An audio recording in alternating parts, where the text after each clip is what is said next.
أشهد أن لا إله إلا الله.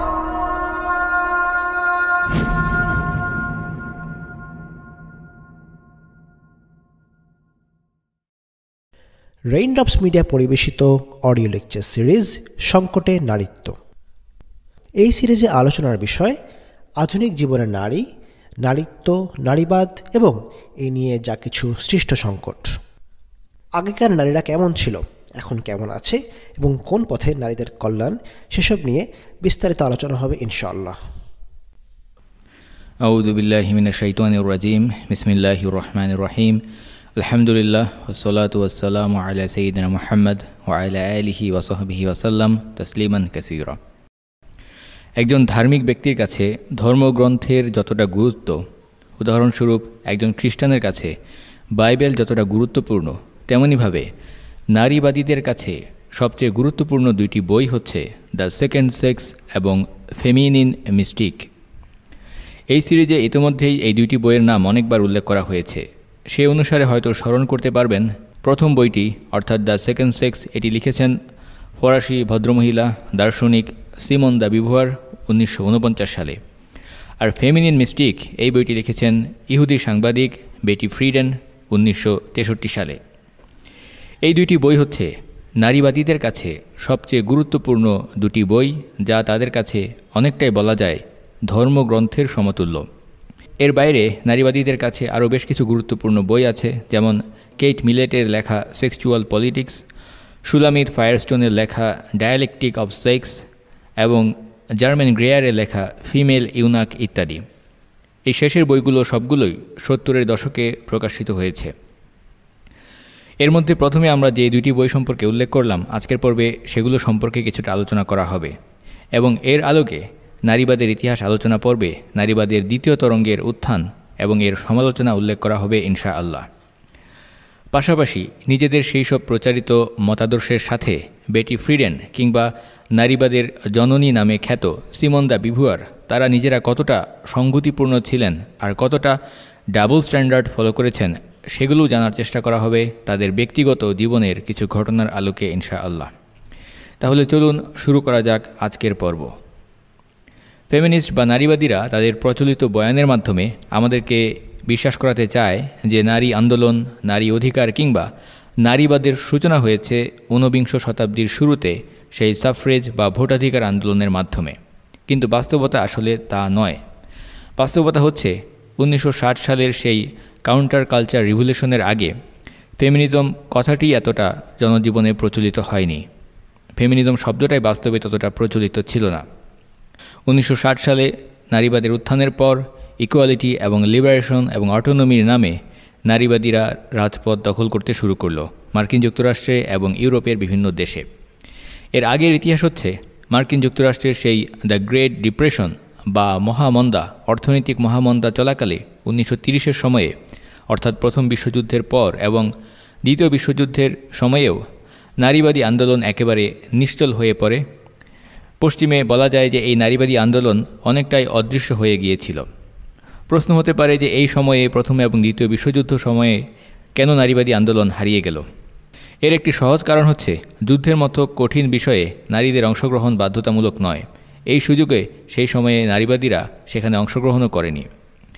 এ কারণেই দেখা যায় যুদ্ধের সময়ে যারা কথিত সেই সকল ট্রান্সজেন্ডার ম্যান, অর্থাৎ যারা আসলে মহিলা কিন্তু কথিত মনের লিঙ্গের কারণে নিজেদেরকে পুরুষ বলে দাবি করতে চায়, পুরুষের মতোই জীবনযাপন, পুরুষের মতোই চলাফেরা, অধিকার সব কিছু চায়, কিন্তু যুদ্ধের মতো কঠিন পরিস্থিতি আসলে দেখা যায় এই সকল ট্রান্সজেন্ডাররা সবাই সেই আদি অকৃত্রিম অরিজিনাল উইমেন হয়ে যায়। তখন কোনো ট্রান্সজেন্ডার থাকে না, তখন থাকে শুধুমাত্র মহিলা। যাই হোক, 1960 সালের সময় থেকে আবার নারীবাদী আন্দোলনকে নতুনভাবে ফিরিয়ে আনা হয়। আর এই কথিত উত্থান বা নবজাগরণে সবচেয়ে প্রভাবশালী ভূমিকা রেখেছে যে বইটি, সেটা হচ্ছে ফেমিনিন মিস্টিক বই। লক্ষণীয়, এর আগে আমরা সিমন দ্য বিভুয়ারের দ্য সেকেন্ড সেক্স বইটি সম্পর্কে অল্প বিস্তর কিছু কথা বলেছি, কিন্তু এই বইটি 1949 সালে লেখা হলেও 1960 সালের সেই উত্থানের আগে ততটা আলোচিত হয়নি। এর আগ পর্যন্ত দ্য সেকেন্ড সেক্স বইটির আলোচনা কেবলমাত্র বুদ্ধিজীবী, ইন্টেলেকচুয়াল এবং আতেল মহলেই সীমাবদ্ধ ছিল। কিন্তু 60-এর দশকে এসে ব্যাপকভাবে নারীবাদী আন্দোলনের উত্থানের পর থেকে তাত্ত্বিক বই হিসাবে সেটাকে একটি টেক্সট বুক হিসেবে ব্যবহার করা শুরু হয়। দ্য সেকেন্ড সেক্স এই বই সম্পর্কে অল্প কিছু কথা বলবো আমরা এই পর্বের একেবারে শেষ অংশে। এদিকে বেটি ফ্রিডেন 60-এর দশকে নারীদের মধ্যে সচেতনতা সৃষ্টিতে খুবই গুরুত্বপূর্ণ বা ইনস্ট্রুমেন্টাল ভূমিকা পালন করেন। সিমন দ্য বিউভারের রচিত দ্য সেকেন্ড সেক্স বা দ্বিতীয় লিঙ্গ এই বইয়ের তুলনায় বেটি ফ্রাইডেনের লেখা সেই ফেমিনিন মিস্টিক এই বইটি নারীদের কাছে বিশেষ আবেদন সৃষ্টি করতে সক্ষম হয়েছিল।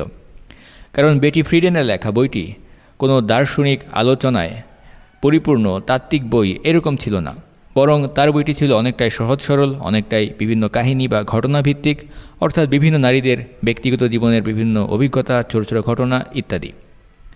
বেটি ফ্রিডেন যখন বইটি লেখেন তখন তিনি মধ্যবিত্ত শ্রেণীর শ্বেতাঙ্গ নারীদের জীবনী পর্যালোচনা করে সিদ্ধান্ত নিলেন যে তারা তাদের গৃহিণী জীবনে নারীদের ঐতিহ্যগত ধর্মীয় এবং সামাজিক যে জীবন, অর্থাৎ নারীরা প্রাইভেট ডোমেন ঘরের বিষয়গুলো দেখাশোনা করবে, সেই সংসার দেখাশোনা করবে, সন্তান দেখাশোনা করবে, স্বামীর আনুগত্যে সুন্দর জীবন কাটাবে, এই জীবন নাকি তাদের কাছে একঘেয়েমিপূর্ণ হয়ে গেছে, জীবন নিয়ে নাকি তারা সুখী নয়।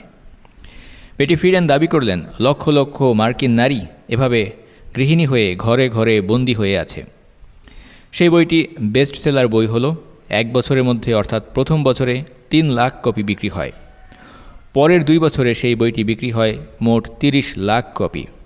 বিশ্বের 13টি ভাষায় অনুদিত হয় এবং এর সুবাদে বেটি ফ্রাইডেন সেই পুনর্জীবনপ্রাপ্ত নারীবাদী আন্দোলনের অঘোষিত মুখপাত্রে পরিণত হন। যদিও বেটি ফ্রিডেনের বিভিন্ন বিষয় নিয়ে স্বয়ং নারীবাদীদের মধ্যেই অনেক তর্ক বিতর্ক সমালোচনা আছে, যার কিছুটা এই পর্বের শেষের দিকে আমরা উল্লেখ করব ইনশাআল্লাহ। যা হোক, এর আগে অর্থাৎ সাফ্রেজিস্ট বা ভোটাধিকার আন্দোলনকারীরা যেখানে থেমে গিয়েছিলেন, অর্থাৎ সেই 1920 সাল থেকে যখন পশ্চিমের বিভিন্ন দেশে একের পর এক নারীদেরকে ভোটাধিকার দেওয়া শুরু হতে থাকে, এরপরে আমরা সেই নারীবাদী আন্দোলনে প্রায় 40 বছরের একটি বিরতি বা গ্যাপ দেখতে পাই। দ্বিতীয় বিশ্বযুদ্ধের পর 1960-এর দশকে এসে নতুন করে এই আন্দোলনের উত্থান ঘটে। তবে এখানে একটি লক্ষণীয় বিষয় হচ্ছে যে এই 2 গ্রুপের মধ্যে, অর্থাৎ যারা সাফ্রেজিস্ট ছিলেন এবং পরবর্তীতে 1960 সালে যারা নারীবাদী আন্দোলন করতে থাকেন, এই 2 গ্রুপের মধ্যে বাস্তবে খুব কমই মিল খুঁজে পাওয়া যায়, বা এক কথায় বলতে গেলে তেমন কোনো মিলই খুঁজে পাওয়া যায় না। ভোটাধিকার আন্দোলনকারীরা কিছু আইনি এবং রাজনৈতিক অধিকারের জন্য আন্দোলন করেছিলেন, তারা তাদের অধিকার বুঝে পেয়েছিলেন এবং সেই আন্দোলন সেখানেই থেমে গিয়েছিল 1920-এর দিকে। সেই সময়ের শীর্ষ নেতৃবৃন্দ বাদে যারা সাধারণ ভোটাধিকারের দাবিকারী মহিলা ছিলেন, তারা গতানুগতিক ট্র্যাডিশনাল জীবনযাপন করতেন, প্রত্যেকেই পরিবারকে ভালোবাসতেন, নারীর নারীত্বকে তারা অপছন্দ করতেন না, নারীত্ব বিরোধী ছিলেন না, ফেমিনিনিটি বিরোধী ছিলেন না, এবং তারা সন্তানদেরকে ভালোবাসতেন, গর্ভপাতকে অপছন্দ করতেন এবং এটাকে বেআইনি অন্যায় কাজ বলে মনে করতেন, গর্ভপাতের বিরোধী ছিলেন। কিন্তু পরের ব্যাচে অর্থাৎ 1960-এর দিকে যারা নারীবাদী আন্দোলনের সাথে যুক্ত হয়, তারা সরাসরি পরিবারের বিরোধী ছিল, সংসার জীবনের বিরোধী ছিল এবং ছিল গর্ভপাতের পক্ষে। গর্ভপাতের মতো বিষয়কে অর্থাৎ ভ্রূণের শিশুকে হত্যা করাকে তারা কোট আনকোট নারী অধিকার বলে মনে করতে শুরু করল। পরিবারের বিষয়গুলোকে তারা খুবই নেতিবাচক দৃষ্টিকোণ থেকে দেখতে শুরু করলো।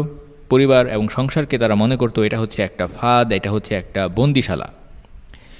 বেটি ফ্রিডেন যে বইটি লিখেছিলেন ফেমিনিন মিস্টিক বা নারী রহস্য, সেই বইয়ের একটি বিখ্যাত লাইন হচ্ছে, যেই নারীরা ঘরে থাকে তারা আসলে এক একটি আরামদায়ক বন্দিশালায় বন্দি। তার ভাষায় ঘর বা সংসার হচ্ছে একটি কমফোর্টেবল কনসেন্ট্রেশন ক্যাম্প। ফ্রিডেনের মতে সংসারী গৃহিণী নারীরা সবাই বন্দিশালায় বন্দি, একাকী অন্ধকার রান্নাঘরে বিরক্ত একঘেয়ে জীবন কাটাচ্ছে। এটাই ছিল 1963 সালে প্রকাশিত সেই বইটির থিম। কিভাবে এই বইটি লেখা হলো, এর পেছনের কাহিনী কি? 1957 সাল, বেটি ফ্রিডেন সেই ইহুদি ভদ্রমহিলা, ইহুদি পরিবারে জন্ম হলেও তিনি নিজেকে সংশয়বাদী বা অ্যাগনস্টিক বলে দাবি করতেন। ততদিনে তিনি একজন ঝানু সাংবাদিক। গ্র্যাজুয়েশন শেষ করেছেন 15 বছর আগে। এখন তিনি বিয়ে সংসার করে 3 সন্তানের মা। এদিকে সন্তান দেখাশোনার পাশাপাশি আবার তার সেই সাংবাদিকতার কেরিয়ারকেও সামলাতে হচ্ছে। ফলে স্বাভাবিকভাবেই মা এবং স্ত্রী হিসেবে দায়িত্ব সঠিকভাবে পালন করা যাচ্ছিল না ক্যারিয়ারের টানাপোড়েনের কারণে। যেটা প্রায় সকল নারীদের জন্যই এক অনস্বীকার্য সত্য। ফ্রিডেন এই বিষয়টি নিয়ে প্রায়ই অপরাধবোধে ভুগতেন। কাজের কারণে তাকে প্রায়ই বাড়ি থেকে অনেক দূরে গিয়ে থাকতে হতো, সেখানে রাত কাটাতে হতো। এইসব বিষয় নিয়ে তিনি টানাপোড়েন এবং দ্বিধাদ্বন্দ্বে ভুগতে থাকেন। সেই অবস্থায় তিনি সিদ্ধান্ত নেন, আচ্ছা, আমার অবস্থাটা যদি এরকম হয় তাহলে আমার অন্যান্য সহপাঠী নারী, তাদের অবস্থা কেমন, তাদের সাথে নিজের অবস্থাটা একবার যাচাই করে দেখা দরকার। তারা জীবন নিয়ে কতটা সন্তুষ্ট, কেমন ফিলিংস অনুভব করছে। এই ভেবে তিনি 15 বছর আগে গ্র্যাজুয়েশন করা তার অন্যান্য সহপাঠীদের প্রতি কিছু প্রশ্ন এবং তার উত্তর দিতে বললেন। এভাবে তাদের মধ্যে একটি জরিপ পরিচালনা করলেন। উল্লেখ্য, তিনি যেসব মহিলাদের সাক্ষাৎকার নিয়েছিলেন তারা সবাই ছিলেন হোয়াইট উইমেন বা শ্বেতাঙ্গ মহিলা, কলেজ এডুকেটেড এবং বিবাহিত সন্তানের মা। অর্থাৎ বেটি ফ্রিডেন যেমন ছিলেন, জরিপকৃত বাকি মহিলারাও অনেকটা তার মতোই ছিলেন এবং তারা সবাই বসবাস করতেন আমেরিকার উপশহর এলাকায়, যেখানে জীবন খুবই সাজানো গোছানো, শান্তিপূর্ণ, ছায়া ঘেরা, মায়া ভরা, পত্রপল্লবে সুশোভিত, গাছপালায় ঘেরা এক একটি ডুপ্লেক্স বাড়ি। অর্থনৈতিকভাবেও তারা সবাই ছিলেন সচ্ছল। এ থেকে বোঝা যাচ্ছে তারা সুখেই ছিলেন। কিন্তু বেটি ফ্রিডেন আবিষ্কার করলেন এই মহিলারা কি নিয়ে কেমন যেন একটা অসুখী। তিনি সেটাকে, সেই সমস্যাকে তার ভাষায় নাম দিয়ে বললেন, the problem that has no name, যে সমস্যার নাকি কোনো নাম নেই।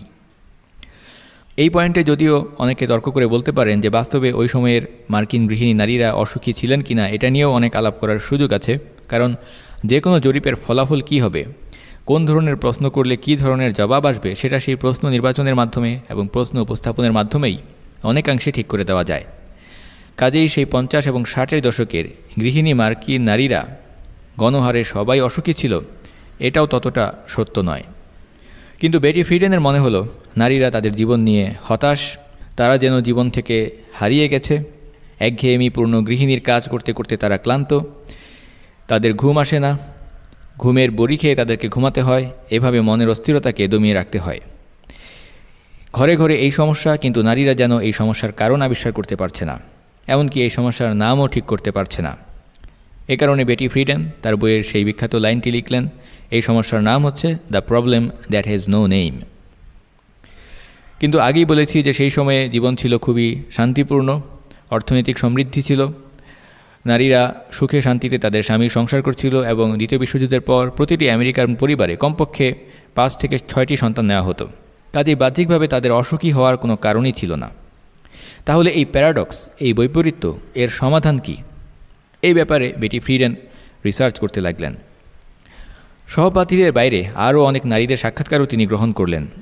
পরবর্তীতে তিনি আরও যাদের সাক্ষাৎকার গ্রহণ করলেন তাদের মধ্যে ছিলেন সাইকোলজিস্ট, শিক্ষাবিদ, ডাক্তার, সাংবাদিক ইত্যাদি। এই পর্যায়ে এসে তিনি একটি অভূতপূর্ব আবিষ্কার করলেন।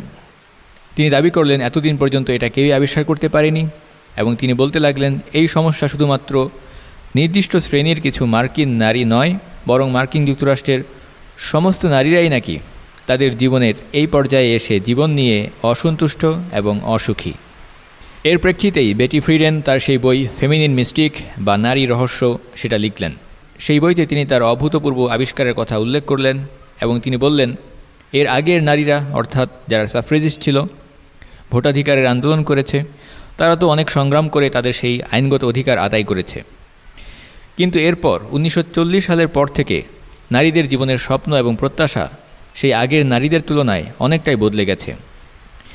যদিও তখনকার অবস্থা ছিল এরকম যে আগের নারীদের তুলনায় অনেক বেশি সংখ্যক নারী কলেজে পড়তে যেত, ডিগ্রি অর্জন করত, কিন্তু তাদের মধ্যে খুবই স্বল্প একটি সংখ্যা ক্যারিয়ার গঠন করত।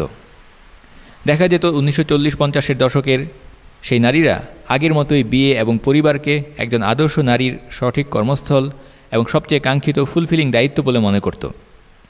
তাই ফ্রিডেন দেখলেন এখনকার নারীরা আগের নারীদের থেকেও কম বয়সে বিয়ে করে সংসার করছে আর স্বামীকে সাহায্য করছে যেন স্বামী তার কলেজের পড়ালেখা শেষ করে ক্যারিয়ার গঠন করতে পারে, আর এরপর সেই নারীরা তাদের জীবনকে লুটিয়ে দিচ্ছে স্বামীর সন্তান লালন পালন করা, বড় করা এবং একটি আদর্শ পরিবার ও সংসার গঠন করার পেছনে। বেটি ফ্রিডেন বুঝতে পারছিলেন না যে মেয়েদের মনোজগতের এই বিষয়টা কেন ফুলফিলিং হবে, কেন এই বিষয়গুলোকে তারা স্বেচ্ছায় বেছে নেবে, কেন তারা পরিবারকে বেছে নেবে। ফ্রিডেনের কাছে এটাই ছিল ফেমিনিন মিস্টিক বা নারী রহস্য। বেটি ফ্রিডেন তার বইতে 5টি কারণ উল্লেখ করেছেন যে কেন নারীরা পারিবারিক জীবনকেই বেছে নিয়েছিল, সেই সম্পর্কে আমরা শেষের দিকে উল্লেখ করব ইনশাআল্লাহ। তবে এখানে যেটা লক্ষ্য করা প্রয়োজন সেটা হচ্ছে মার্কিন যুক্তরাষ্ট্রের নারীদের জীবন খুবই সহজ, সুন্দর এবং আদর্শ নারী জীবন বলতে যা বোঝায় সেটাই ছিল। সেই জীবনটা পরিবর্তনের কোনো প্রয়োজন ছিল না। এমনকি সেই পশ্চিমা অমুসলিম দেশেও নারীরা ভালোই ছিল। কিন্তু বেটি ফ্রিডেনের মনোভাবটা ছিল এরকম যে আমি তো অসুখী, তাহলে অন্য নারীরা অসুখী হবে না কেন? সুখী পারিবারিক জীবন বেছে নিয়ে নারীরা কেন পরিতৃপ্ত হবে, এটা তার সহ্য হলো না। বিশেষ করে কোনো নারী যদি মনে করতেন তার পেশা হচ্ছে তিনি গৃহিণী, তিনি হাউসওয়াইফ কিংবা হোম মেকার, এই বিষয়টির প্রতি বেটি ফ্রিডেনের বিরক্তি, অসন্তুষ্টি এবং আপত্তি ছিল। একজন নারী গৃহিণী হয়ে সুখে থাকবে, এটাকেই তার নারী জীবনের নারীত্বের পূর্ণতা মনে করবে, বিষয়টি তিনি মোটেও সহ্য করতে পারতেন না। এবং এই মানসিকতা শুধুমাত্র বেটি ফ্রিডেনের ক্ষেত্রে নয়, যে কোনো ফেমিনিস্টের ক্ষেত্রেই প্রযোজ্য। বেটি ফ্রিডেনের বইয়ের একটি অংশের অনুবাদ উল্লেখ করা হচ্ছে। তিনি লিখেছেন, আমি স্ত্রী এবং মায়ের সুন্দর ভাবমূর্তিটি রক্ষা করার জন্য খুব পরিশ্রম করতাম। আমি আমার সব সন্তান প্রসব করেছি স্বাভাবিকভাবে, অর্থাৎ নর্মাল ডেলিভারি। আমি তাদেরকে বুকের দুধ দিয়েছি। একবার এক পার্টিতে বা দাওয়াতে এক বৃদ্ধার কথায় আমি যেন পাগল হয়ে গিয়েছিলাম। আমি যখন তাকে বললাম যে সন্তান প্রসবই নারীর জীবনের সবচেয়ে গুরুত্বপূর্ণ কাজ, তখন সেই বৃদ্ধা জবাব দিয়ে বললেন, হ্যাঁ, আদিম পাশবিক কাজ। সন্তান ধারণ এবং সন্তান প্রসব সম্পর্কে নারীবাদীরা এমনটাই মানসিকতা লালন করে থাকে। যেমন সুলামিত ফায়ারস্টোন, তিনি লিখেছিলেন যে প্রেগনেন্সি এটা হচ্ছে একটা বর্বরচিত কাজ। যাই হোক, সে বৃদ্ধা মহিলা বললেন যে এটা হচ্ছে আদিম এবং পাশবিক কাজ। তিনি আমাকে বললেন, তুমি কি পশুর চেয়ে বেশি কিছু হতে চাও না? অন্য কথায়, তুমি কি নিজেকে পশুর থেকে বেশি কিছু মনে করো না? আমাদের সমাজেও দুর্ভাগ্যজনকভাবে এই ধরনের বৃদ্ধা সংসারী নারীর সংখ্যা প্রচুর, যারা কখনো হয়তো কোনো নারীবাদী আন্দোলনে অংশগ্রহণও করেন না, কিন্তু নিজের সন্তানদেরকে, নিজের মেয়েদেরকে তারা ঠিকই নারীবাদী চেতনায় বড় করতে চান। নিজের অজান্তেই তারা সেভাবে তাদেরকে বড় করেন। প্রচলিত গৃহিণী, সংসারী নারী জীবন, এই বিষয়গুলোকে তারা ঘৃণা করেন এবং তারাও মনে করেন যে ক্যারিয়ার গঠনের মাধ্যমেই নাকি নারীদের নারী জীবনের পূর্ণতা। এরপর ফ্রিডেন লিখেছেন, স্বাভাবিকভাবে সন্তান প্রসব, তাকে বুকের দুধ খাওয়ানো, ঘন ঘন তার কাঁথা পাল্টানো, সন্তানের স্কুলের পাশে রাস্তায় বসে থাকাতে নারীর জীবনে মুক্তি নেই। মার্কিন গৃহিণী নারীরা একদিন আবিষ্কার করল, গৃহ, কাম, সন্তান, স্বামী, আসবাবপত্র তাদেরকে আটকে ফেলেছে, বাতিল হয়ে গেছে তাদের সত্তা। তাদেরকে ঘিরে ধরেছে এমন এক নতুন রোগ যার নাম গৃহিণীর ক্লান্তি। এরপর তিনি লিখেছেন সেই বিখ্যাত লাইনটি, তাকে গ্রাস করেছে এমন এক সমস্যা, the problem that has no name, যে সমস্যার কোনো নাম নেই। বিয়ে, কাম, সংসার, মাতৃত্বে নাকি নারীর মুক্তি নেই। তিনি লিখেছেন, মানুষ মুক্তি পেতে পারে শুধুমাত্র মানুষ হয়ে। এই শেষের লাইনটি, এটা লক্ষ্য করা গুরুত্বপূর্ণ। এই লাইনটির একটি প্রি অ্যাজাম্পশন আছে। আমরা আমাদের এই সিরিজের একটি পর্বে উল্লেখ করেছি, যেখানে নারীবাদ এবং ইসলামের তুলনামূলক আলোচনা পেশ করা হয়েছিল দার্শনিক বা ফিলোসফিক্যাল লেভেল থেকে। সেখানে বলা হয়েছিল যে বর্তমান পশ্চিমা সভ্যতা হচ্ছে সেই প্রাচীন গ্রিক রোমান সভ্যতারই একটি উত্তরাধিকারী। প্রাচীন গ্রিক রোমান সভ্যতায় নারীদের সম্পর্কে যেই ধারণা লালন করা হতো, সেটারই পুনরাবৃত্তি ঘটেছে পরবর্তীতে পশ্চিমের বিভিন্ন চিন্তাবিদ এবং দার্শনিকদের মাধ্যমে। এবং তাদের সেই অ্যাজাম্পশন হচ্ছে যে তারা নারীদেরকে পূর্ণাঙ্গ মানুষ বলে মনে করতে চাইতো না, অপূর্ণাঙ্গ মানুষ বলে মনে করত। এই জন্যই ফেমিনিস্টদের মধ্যে একটি তাড়না দেখা যায় যে তারা সবসময় নারীকে এভাবেই উপস্থাপন করতে চান যে নারী মুক্তি পেতে পারে মানুষ হয়ে, মানুষ মুক্তি পেতে পারে শুধুমাত্র মানুষ হয়ে। যাই হোক, বিগত সেই পর্বে আমরা সুস্পষ্টভাবেই উল্লেখ করেছি যে ইসলামে এই ধরনের কোনো ভ্রান্ত ধারণার অবকাশ নেই। নারী এবং পুরুষ উভয়েই মানুষ, উভয়ই আল্লাহ তাআলার সৃষ্টি, দুইটি ভিন্ন লিঙ্গ এবং একে অপরের পরিপূরক বা কমপ্লিমেন্টারি ভূমিকা পালন করে, দুজনে মিলেই পরিপূর্ণ মানবসত্তা গঠন করে। যাই হোক, বেটি ফ্রিডেনের বইটির দিকে ফিরে যাচ্ছি। ব্যক্তি জীবনে বেটি ফ্রিডেন ছিলেন 3 সন্তানের জননী। তিনি তার নিজের গৃহিণী জীবন সম্পর্কে লিখেছেন এইভাবে, An American woman cannot deny that as a housewife the world is indeed rushing past her door while she just sits and watches. তিনি লিখেছেন যে একজন আমেরিকান নারী এই সত্য অস্বীকার করতে পারে না যে একজন গৃহিণী হিসেবে সে কেবল নিশ্চল অলস বসে রয়েছে আর চারপাশের পৃথিবীর দিকে তাকিয়ে দেখে পৃথিবীর সব কিছু তাকে অতিক্রম করে দ্রুত গতিতে এগিয়ে যাচ্ছে। এভাবে সে যে ভীতি অনুভব করে সেটা কোনো কল্পনা নয়। এভাবে তিনি নারীর অস্তিত্বের সংকট বা পরিচয় সংকটের বিষয়টিকে ফুটিয়ে তুলতে চেয়েছেন। এই লেখাটির প্রায় কাছাকাছি লেখা আমরা দেখতে পাই রোকেয়া সাখাওয়াত হোসেনের সেই লেখা, যেখানে তিনি সংসারী গৃহিণী নারীদের উদ্দেশ্যে লিখেছেন যে মানুষ চাঁদে পৌঁছে গেছে আর তুমি কিনা বালিশের কাভার সেলাই করছো। যাই হোক, বেটি ফ্রিডেন লিখেছেন যে একজন গৃহিণী নারীর উদ্বিগ্নতা কিভাবে দূর করা যায় এই সম্পর্কে তিনি লিখেছেন যে তাকে হয়তো ঘুমের বড়ি বা পিল খাইয়ে শান্ত রাখা যায়, কিন্তু তার অস্তিত্ব যে বিপদের সম্মুখীন এই হতাশা দূর করবেন কিভাবে। সুতরাং নারীবাদ, দ্বিতীয় তরঙ্গের নারীবাদ বলে যে সংসারী গৃহিণী নারীরা তারা নাকি একটি পরিচয় সংকটে ভোগে, অস্তিত্বের সংকট, পরিচয় সংকট। মূলত এটি হচ্ছে দৃষ্টিভঙ্গির সমস্যা। বাস্তবে গৃহিণী বা সংসারী নারীরা কখনোই পরিচয়ের সংকটে ভোগে না। একজন নারী যদি সঠিকভাবে মাতৃত্বের ভূমিকা পালন করে এবং এর ফলে তার সন্তান সুপ্রতিষ্ঠিত হয়, সন্তানকে মানুষের মতো মানুষ করতে পারে, এবং এরপর যদি সেই নারী পরিচয় দেয় আমি অমুকের মা, অমুক হচ্ছে আমার সন্তান, এই পরিচয়ে তার মোটেও লজ্জিত হওয়ার মতো কিছু নেই। ইসলামের ইতিহাসে এই ধরনের মায়েদের গল্প বহু রয়েছে। বহু খ্যাতনামা ইসলামী মনীষী, সেই ইমাম বুখারী থেকে শুরু করে সাম্প্রতিক অতীতে আবুল হাসান আলী নদভী রাহিমাহুল্লাহ, তাদের মায়েদের গল্প এক একটি উজ্জ্বল ঘটনা। একইভাবে কোনো নারীর সফল গৃহিণী ভূমিকা পালনের কারণে তার স্বামী যদি কর্মক্ষেত্রে প্রতিষ্ঠিত হয়, এবং বাস্তবতা এটাই দেখা যায় যে যেই সকল পুরুষ কর্মক্ষেত্রে প্রতিষ্ঠিত হন, ক্যারিয়ারের শীর্ষে উঠে যান, তাদের অধিকাংশের ক্ষেত্রেই তাদের স্ত্রীরা সংসারে দায়িত্বপূর্ণ ভূমিকা পালন করেন। সুতরাং এইসব ক্ষেত্রে স্ত্রীরা তাদের স্বামীর পরিচয় বলার মাধ্যমে কোনো লজ্জা নেই, বরং এটা তাদের গর্বের কারণ। কিন্তু নারীবাদ বলতে চায় এগুলো নাকি নারীর কোনো পরিচয় নয়। আসল কথা হচ্ছে তারা নারীকে তাদের মাতৃত্ব, স্ত্রী হিসেবে দায়িত্ব, সংসারের দায়িত্ব এগুলো পালন করতে দিতে চায় না। যে কোনো মূল্যে নারীকে তারা ঘর থেকে বের করে নিয়ে আসতে চায়। এবং নারীরা ঘর থেকে বের হয়ে আসলে কাদের লাভ, কাদের ফায়দা, এই সম্পর্কে আমরা একটু পরেই কথা বলবো ইনশাআল্লাহ। এছাড়া আরও প্রশ্ন করা যেতে পারে যে নারীরা ঘর থেকে বের হয়ে আসার পর তারা কতটা সুখী হয়েছে কিংবা কতটা নিজেরা উপকৃত হয়েছে। যাই হোক, বেটি ফ্রিডেন যে অভিযোগ করেছিলেন সেটা একটি মারাত্মক অভিযোগ। এখানে প্রশ্ন হতে পারে যে বেটি ফ্রিডেনের এই অভিযোগ, এটা কি তিনি নিজের অভিজ্ঞতা থেকেই বলেছেন, নাকি সমস্ত আমেরিকান মহিলারাও তার মতো একই মানসিকতা লালন করতেন? এটা কি তাদের নিজস্ব চিন্তা, নাকি তাদের মধ্যে নেগেটিভ পুশিং দিয়ে জোরপূর্বক অসুখী ফিল করানো হয়েছিল? এই ব্যাপারে আমরা যদি কোনো সরাসরি মন্তব্য উল্লেখ নাও করি, এরপরে আমরা বেটি ফ্রিডেনের ব্যক্তিজীবনের দিকে তাকাই, তাহলে আমরা দেখতে পাই তিনি কোনো সাধারণ গৃহিণী নারী ছিলেন না। বৈবাহিক জীবনে প্রবেশের আগে তিনি ছিলেন বাম রাজনীতির সাথে যুক্ত মার্ক্সবাদী সোশ্যালিস্ট। এবং বাম রাজনীতির সাথে যুক্ত হওয়ার বিষয়টি আরও অনেক খ্যাতনামা নারীবাদীদের ক্ষেত্রেও প্রযোজ্য। উদাহরণস্বরূপ সিমন দা বিভুয়ার, যাকে নারীবাদের জননী বলে বিবেচনা করা হয়, তিনিও ছিলেন একজন সোশ্যালিস্ট। এবং একটি জনপ্রিয় প্রশ্নও আছে এরকম যে সিমন দা বিভুয়ার তিনি কি প্রথমে ফেমিনিস্ট নাকি প্রথমে সোশ্যালিস্ট? দীর্ঘ সময় পর্যন্ত তিনি নিজেকে ফেমিনিস্ট বলে পরিচয়ও দেননি, তিনি সবসময় নিজেকে সোশ্যালিস্ট বলে দাবি করতেন। এছাড়া কেট মিলেট, সুলামিত ফায়ারস্টোন, তারাও ছিলেন সোশ্যালিস্ট বা বাম রাজনীতির সাথে যুক্ত। এজন্যই বলা হয়ে থাকে যে নারীবাদ, নাস্তিক্যবাদ আর কমিউনিজম, এই তিনটি শাখা হচ্ছে একই গাছের ডাল। এজন্যই বলা হয়ে থাকে যে দ্বিতীয় তরঙ্গের নারীবাদী আন্দোলনকে যে কয়েকটি দৃষ্টিকোণ থেকে ব্যাখ্যা করার সুযোগ আছে, তার মধ্যে একটি হচ্ছে সমাজতান্ত্রিক মার্ক্সবাদীরা সমাজকে যেভাবে অর্থনীতির ভিত্তিতে বিভিন্ন শ্রেণীতে বিভক্ত করে দেখে, যে শাসক বনাম শোষিত শ্রেণী, জালিম বনাম মজলুম শ্রেণী, পুঁজিবাদী বনাম প্রোলেটারিয়েট শ্রেণী, ঠিক একইভাবে তারা নারী আর পুরুষের মধ্যে সম্পর্কটাকেও ক্লাসের ভিত্তিতে ব্যাখ্যা করে থাকে, শ্রেণীর ভিত্তিতে ব্যাখ্যা করে থাকে। তারা নারীকে মনে করে থাকে নিপীড়িত আর পুরুষকে মনে করে থাকে নিপীড়ক।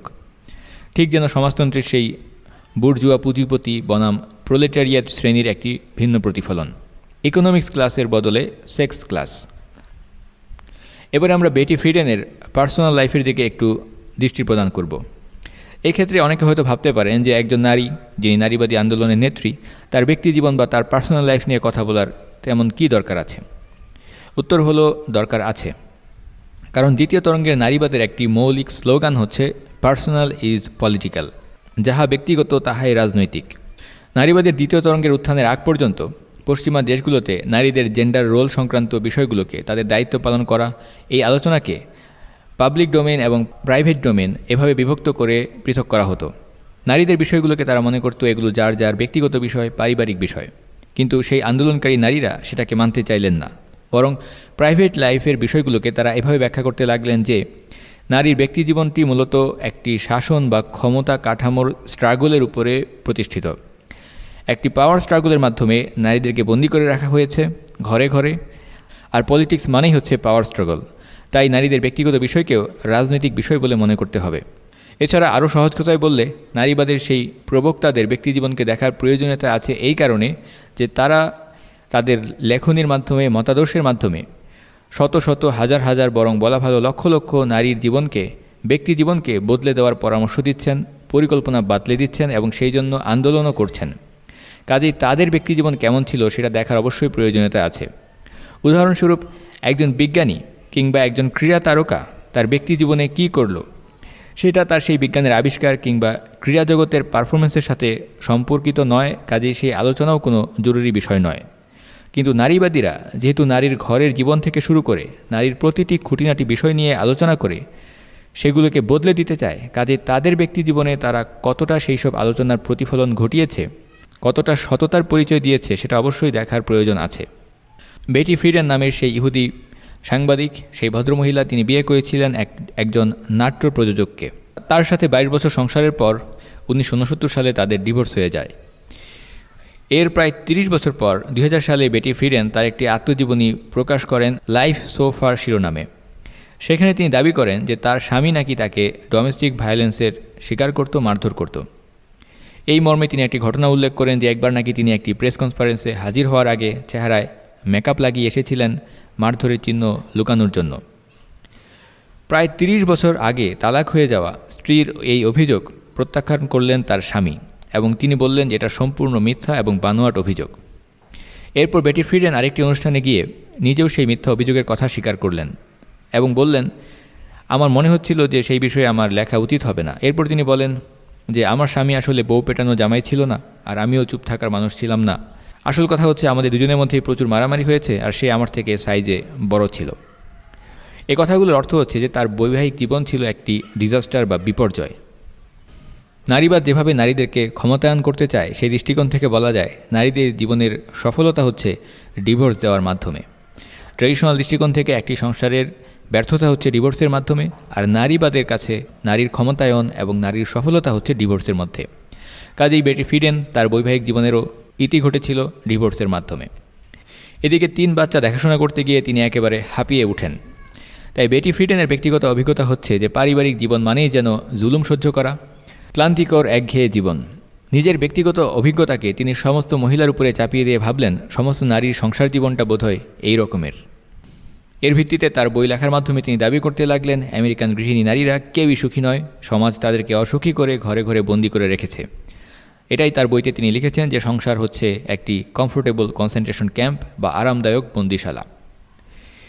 নারীবাদের দ্বিতীয় তরঙ্গের উত্থান যখন আমেরিকাতে ঘটেছিল, সেই সময়ে নারীবাদ বিরোধী আরেকটি আন্দোলন গতিশীলতা পাচ্ছিল, যার নেতৃত্বে ছিলেন ফিলিস শ্যাফলি। ফিলিস শ্যাফলি তার ফ্লিপ সাইড অফ ফেমিনিজম বইতে নারীবাদের দ্বিতীয় তরঙ্গের প্রচুর সমালোচনা করেছেন। বেটি ফ্রিডেনের বিরুদ্ধেও তিনি অনেক সমালোচনা করেছেন। ফিলিস শ্যাফলি লিখেছেন, অন্যান্য আরও অনেক সোশ্যালিস্ট বা সমাজতান্ত্রিকের মতো বেটি ফ্রিডেন জানতেন যে নিছক মার্ক্সবাদ প্রচার করে নারীদের কাছে তেমন একটা গ্রহণযোগ্যতা বা পাত্তা পাওয়া যাবে না। এই জন্য তিনি এমন একটি বিষয় বেছে নিলেন যার মাধ্যমে তিনি সুবিধা আদায় করতে পারবেন, এবং সেই বিষয়টিকে তিনি এমনভাবে উপস্থাপন করলেন যেন ঘরে ঘরে মার্কিন নারীরা তাদের নিজেদের জীবনের সাথে সেটার সম্পর্ক স্থাপন করতে পারে বা রিলেট করতে পারে। সেটা কি? সেটা হচ্ছে সংসার জীবন, ক্লান্তিকর জীবন, ছোট বাচ্চাকে লালন পালন করা খুবই ধকলের বিষয়, শারীরিকভাবে, মানসিকভাবে, এই সকল বিষয় নিয়ে তিনি কথা বলতে লাগলেন। ফেমিনিন মিস্টিক বইতে তিনি যে সকল যুক্তিতর্ক পেশ করেছেন সেগুলো আজকে পর্যন্ত প্রতিধ্বনিত হতে শোনা যায়। তিনি লিখেছেন, একজন নারীর পক্ষে তার স্বামী এবং সন্তানের প্রতি নিবেদিত প্রাণ হওয়া, স্যাক্রিফাইস করার মাত্রা এত বেশি যে এগুলো করতে গিয়ে একজন নারী নিঃশেষ হয়ে যায়। তার ব্যক্তিগত স্বাদ আহ্লাদ পূরণের আর কোনো জায়গা থাকে না, তার স্বপ্নগুলো আর পূরণ হয় না, তার ইন্ডিভিজুয়াল গ্রোথ বন্ধ হয়ে যায়। বেটি ফ্রিডেন বললেন, সন্তান প্রতিপালন করা একটি থ্যাঙ্কলেস জব, অর্থাৎ যেটা না করলে আপনি তিরস্কৃত হবেন, কিন্তু করলে কেউ আপনাকে বাহবা দিবে না। মার্ক্সবাদ যেভাবে সমাজের প্রতিটি বিষয়কে অর্থনৈতিক দৃষ্টিকোণ থেকে ব্যাখ্যা করে, বেটি ফ্রিডেনের এই লেখাগুলো অনেকটা সেই দৃষ্টিকোণ থেকেই লেখা হয়েছিল। তিনি লিখেছেন, সন্তান প্রতিপালনের কাজে নারীদেরকে নাকি তেমন খরচ করতে হয় না, নারীরা ফ্রিতে সন্তান প্রতিপালন করে দিচ্ছে। ফলে এই কাজে যেহেতু অর্থনৈতিক কোনো লেনদেন নেই, তাই এই কাজের মাধ্যমে নাকি সমাজ তেমন উপকৃত হয় না। সমাজের প্রতি নাকি নারীর কোনো অর্থনৈতিক অবদান থাকে না। কেবলমাত্র অপ্রতিরোধ্য ভালোবাসা এবং কর্তব্য পালনের তাগিদেই মায়েরা সন্তান দেখাশোনা করে তাদেরকে ছোট থেকে বড় করে তোলে। সুতরাং বেটি ফ্রিডেন তার সেই কাজের বিনিময়ে ভ্যালিডেশন প্রত্যাশা করছেন, অন্ততপক্ষে অর্থনৈতিক প্রতিদান বা বিনিময় চাইছেন, ফ্রিতে কিছুই করতে চাচ্ছেন না। এবং তিনি নিজেও বুঝতে পারছিলেন না যে কীভাবে অন্যান্য মহিলারা মাতৃত্বের মতো কঠিন দায়িত্ব ফ্রিতে করে দিচ্ছে এবং এর জন্য এত ত্যাগ স্বীকার করছে, কিংবা সেই ত্যাগ স্বীকার করে তার মধ্যে তৃপ্তি পাওয়ারই বা কী আছে। এই অবস্থায় ফিলিস শ্যাফলি বলেন যে বেটি ফ্রিডেন চাইলে কোনো মনোচিকিৎসকের শরণাপন্ন হতে পারতেন কিংবা কাউন্সিলিং নিতে পারতেন, কিন্তু এসব না করে তিনি সিদ্ধান্ত নিলেন যে আমেরিকান গৃহিণী নারী সবাই নাকি পুরুষতন্ত্রের জালে বন্দী। নারীরা পুরুষের সমতুল্য হতে পারেনি, পুরুষেরা বাইরে যায়, সেখানে স্বাধীন জীবনযাপন করে, আর মহিলারা নাকি ঘরে বন্দী হয়ে থাকে সন্তানদের নিয়ে। অথচ তিনি যদি তার নেতিবাচক দৃষ্টিভঙ্গি পরিবর্তন করতেন, তাহলে দেখতে পেতেন পুরুষেরা যে ঘরের বাইরে কাজ করছে সেই কাজের মধ্যে কত কষ্ট, কত স্ট্রেস থাকে, এবং সেই কাজগুলো কতটা আনফুলফিলিং হতে পারে। দিনের পর দিন নিয়োগকর্তার ঝাড়ি খেয়ে 9টা থেকে 5টা পর্যন্ত শুধুমাত্র অফিস টাইম করা এটাও যথেষ্ট নয়, এর সঙ্গে আরও অতিরিক্ত কাজ করতে হয়, ওভারটাইম করতে হয়, ছুটির দিনেও মাঝে মাঝে গিয়ে হাজির হতে হয়। এছাড়া আমাদের দেশের প্রেক্ষাপটে সকালে এবং সন্ধ্যায় কয়েক ঘন্টার রাস্তার জ্যাম ঠেলে ক্লান্তিকর অভিজ্ঞতা নিয়ে বাসায় ফেরা এটা খুব আরামদায়ক কিছু নয়। এত কষ্টের পর একজন পুরুষ যেই উপার্জন করেন সেই রোজগার শেষ হয়ে যায় মাস ফুরানোর আগেই, কোনো মতে জীবিকা অর্জন করে খেয়ে পরে বেঁচে থাকা। এই কারণে পুরুষেরা যদি বলতে শুরু করে যে সারাটা জীবন শুধুমাত্র কল্লুর বলদের মতো খেটেই গেলাম কিন্তু কিছুই পেলাম না, তাহলে কি আপত্তি করার মতো খুব বেশি যুক্তি থাকবে? কাজেই নারী এবং পুরুষ উভয়েরই অবদান রয়েছে সংসারে, উভয়েরই স্যাক্রিফাইস রয়েছে। এইসব না দেখে শুধুমাত্র এক পেশে বয়ান উপস্থাপন করা, শুধুমাত্র গৃহিণী নারীদের ক্লান্তি, সেগুলো নিয়ে তিনি আলোচনা করলেন এবং তার বইতে সেই বিখ্যাত লাইনটি লিখলেন, the problem that has no name. গৃহিণী নারীরা নাকি এমন সমস্যায় ভুগছে যার কোনো নাম নেই। আমাদের দেশের পত্রপত্রিকাগুলোতেও সেই কথিত নারী মঞ্চ, নারী পক্ষ কিংবা নারী কর্নারে যে সকল লেখা ছাপানো হয়, যেগুলো পড়ে গৃহিণী নারীরা ক্রমাগত নেগেটিভ পুশিনের শিকার হতে থাকেন, আর ঘরে ঘরে তারাও সেই একই কথার পুনরাবৃত্তি করে বলতে থাকেন যে আমার ঘরের কাজের কোনো নামও নেই, দামও নেই। কিন্তু আসলেই কি তাই? নারীবাদের দ্বিতীয় তরঙ্গ নারীদের জীবনকে কতটুকু পরিপূর্ণ করতে পেরেছে? নারীবাদের দ্বিতীয় তরঙ্গ সম্পর্কে আমরা মূল্যায়ন উপস্থাপন করব আগামী পর্বে ইনশাআল্লাহ। আপাতত বেটি ফ্রিডেনের সেই কথাগুলো একটু জেনে নেওয়া যাক। গৃহস্থালী কাজের মধ্যেই নারী জীবনের পূর্ণতা দীর্ঘদিন ধরে চলে আসা এই ধারণাকে চ্যালেঞ্জ করে তিনি বলেন, নারীদের মধ্যে অসীম সম্ভাবনা আছে, তারা নিজেদের স্বপ্ন পূরণ করতে পারে, তাই আমি নারীদেরকে উৎসাহিত করি তারা সেই স্বপ্ন পূরণের দিকে এগিয়ে যাক। তিনি বলেন, আমাদের মেয়েদের ভুল হচ্ছে এতদিন ধরে আমরা শুধু পুরুষদেরকেই হিংসা করে এসেছি, কিন্তু পুরুষেরা যে সকল কাজ করে সেগুলো করা শুরু করিনি। ফলে নারীরা তাদের জীবনের সার্থকতা বা ফুলফিলমেন্ট অনুসন্ধান করেছে পুরুষের আধিপত্য মেনে নেওয়া, মাতৃত্বের ভালোবাসা লালন করা এবং যৌন সম্পর্কে নিষ্ক্রিয় ভূমিকা পালনের মাধ্যমে। এক কথায় বলতে গেলে ফেমিনিন মিস্টিক বইয়ের মাধ্যমে তিনি আমেরিকান গৃহিণী নারীদেরকে সংসার এবং মাতৃত্বের দায়িত্ব থেকে বের করে এনে ক্যারিয়ার গঠন বা টাকা পয়সা রোজগারের দিকে উৎসাহিত করলেন। এবং সাফ্রেজিস মুভমেন্টের পর বা নারীদের ভোটাধিকার আন্দোলনের পর নারীরা আবারও কেন সেই ট্র্যাডিশনাল ভূমিকার দিকেই ফিরে যাচ্ছিল, সেই বিষয়টি রহস্য উন্মোচন করতে গিয়ে তিনি 5টি কারণ আবিষ্কার করেছিলেন। সেই জন্য তিনি প্রথমে পশ্চিমা জীবন দর্শনের উপরে ফ্রয়েডিয়ান সাইকো অ্যানালাইসিসের ভূমিকাকে দায়ী করলেন। ফ্রয়েডীয় চিন্তাধারা কি এই প্রসঙ্গে চাইলে অনেক জটিল আলাপ করা যায়, তবে সেদিকে না গিয়ে একেবারে সহজ কথায় যদি আমরা বলি যে সেই প্রাচীন গ্রিক দার্শনিকরা তারা যেভাবে মনে করতেন যে নারীরা হচ্ছে অপূর্ণাঙ্গ পুরুষ, অপূর্ণাঙ্গ সৃষ্টি, তেমনিভাবে ফ্রয়েড মনে করতেন নারীরা হচ্ছে খোঁজা পুরুষ। খোঁজা মানে যার লিঙ্গ কেটে ফেলা হয়। তাহলে নারী এরা তো ভিন্ন আরেকটি লিঙ্গ, তারা আবার খোঁজা পুরুষ হলো কিভাবে? ফ্রয়েড মনে করতেন প্রত্যেক নারী একজন অপূর্ণাঙ্গ পুরুষ। এই কারণে নারীরা নাকি পেনিস এনভি অনুভব করে, পুরুষকে ঈর্ষা করে আর পুরুষের তুলনায় নিজেকে হীনমন্য মনে করে। দ্বিতীয়ত, বেটি ফ্রিডেন নারীদের ঐতিহ্যগত ভূমিকায় ফিরে যাওয়ার জন্য তৎকালীন প্রচলিত বিভিন্ন ম্যাগাজিন এবং বই পুস্তকে প্রকাশিত আদর্শ নারী চিত্রকে দায়ী করেন। 1930-এর দশকে বিভিন্ন নারী ম্যাগাজিন যেমন লেডিস হোম জার্নাল, সেখানে নারীদেরকে দেখানো হতো স্বাধীন তরুণী নারী হিসেবে, কিন্তু সেই একই পত্রিকাগুলোতে দ্বিতীয় বিশ্বযুদ্ধের পর নারীদেরকে দেখানো শুরু হলো সুখী পরিতৃপ্ত আমেরিকান গৃহবধূ হিসেবে যারা বাড়িতে আরাম করছে।